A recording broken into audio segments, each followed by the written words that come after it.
La Seine-Saint-Denis au nord de la capitale, département parmi les plus pauvres de France métropolitaine, il devrait bénéficier de larges retombées économiques lors des JO 2024. En plus de ces nombreux sites de compétition et du Stade de France où se dérouleront les cérémonies d'ouverture et de clôture, le 93 accueillera des équipements majeurs, piscine olympique, village des médias et village olympique. Des infrastructures qui devraient profiter à la population à l'issue des Jeux. Les 17 000 lits du village olympique seront par exemple transformés en écoquartier de 2200 logements. Des logements sociaux, des chambres d'hôtel, des bureaux, des activités commerciales, des activités publiques, groupes scolaires, crèches, etc. Donc véritablement un nouveau quartier qui se crée. Sont également annoncés des aménagements routiers, la construction de murs anti-bruit ou encore la dépollution de certains terrains. Des investissements généralement bien accueillis par la population, même si certains ont des craintes. Quand il y a beaucoup d'investissements, les loyers vont beaucoup, les propriétaires d'immobilier vont profiter aussi d'injecter un peu, d'augmenter le prix de loyer. Selon le maire de la commune de Saint-Denis, les Jeux olympiques pourraient rapporter jusqu'à 160 millions d'euros et créer plusieurs milliers d'emplois.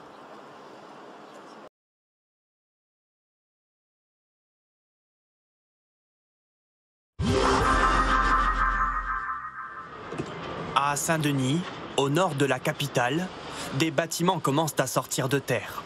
Depuis 4 mois, des milliers d'ouvriers s'activent pour construire le futur village des athlètes, projet phare du plus grand événement sportif de la planète, les Jeux Olympiques. À la tête de ce chantier colossal de 39 grues, Henri Specht. On a 330 000 m² de surface constructible avec une part substantielle consacrée aux bureaux, mais aussi à 2800 logements qui seront livrés pour les futurs habitants sur le quartier. C'est un gros défi, ça. C'est un gros défi avec un objectif qui est de livrer le 31 décembre 2023. Au total, près de 35 immeubles pourront héberger plus de 14 000 sportifs et leurs encadrants, avant d'être réutilisés par de futurs habitants. Ce paysagiste de formation a un défi, tenir la promesse de JO plus écolo. Alors à ma droite, c'est déjà du béton bas carbone qui est employé aujourd'hui et dans quelques semaines viendront s'installer sur ce béton les premières structures en bois qui vont constituer l'ossature des bâtiments de logement. À l'image de ce village, les organisateurs ont vu les choses en grand. Cérémonie d'ouverture sur la Seine, du beach volley au pied de la Tour Eiffel, un stand de tir à l'arc aux Invalides. Point fort de cette édition, 95% des installations existent déjà ou seront temporaires. De quoi aider à tenir un budget de 3,9 milliards d'euros, bien moindre que les 13 milliards dépensés à Tokyo en 2020. Quant aux nouvelles constructions, certains espèrent bien en tirer profit, comme le président du département de Seine-Saint-Denis. Super, et vous? Ça va. Bon, on en est où? En plein démarrage. C'est quoi? C'est le terrassement là, c'est ça? C'est ça, tout à fait. Bon, parfait. C'est impressionnant, hein.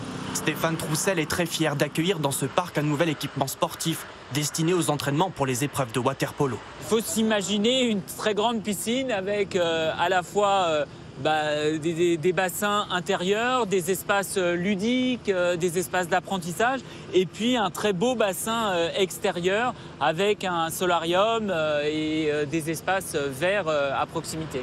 Après avoir reçu les plus grands champions du monde, ces bassins seront utilisés par les habitants du département. C'est donc un atout social selon Stéphane Troussel, mais pas seulement.